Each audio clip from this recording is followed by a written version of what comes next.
Welcome to the Salmon Runs YouTube. Enjoy the video. You start by preparing one focused app and linking it to Google Admob. Once done, integrate the official Admob SDK into your project and enable test ads so you don't risk policy violations. You choose ad formats that match your user flow: banner for persistent visibility, interstitial for natural breaks, rewarded for incentives. Make sure to fill the required app information in Admob and create at least one ad unit ID. This is the first actionable step that turns your app into a revenue source.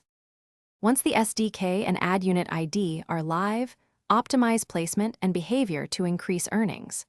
You should test placements to avoid accidental clicks while maximizing impressions, place interstitials at natural pauses, and reward ads where users accept trade-offs.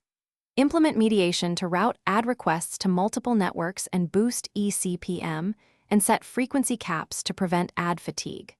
Monitor analytics daily. Adjust ad refresh rates and formats, and /b test layouts so you step to finalize, scale carefully.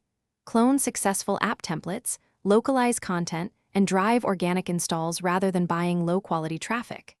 You must monitor key metrics like RPM, CTR, and fill rate in Admob and Firebase, and correlate changes to app updates or traffic sources.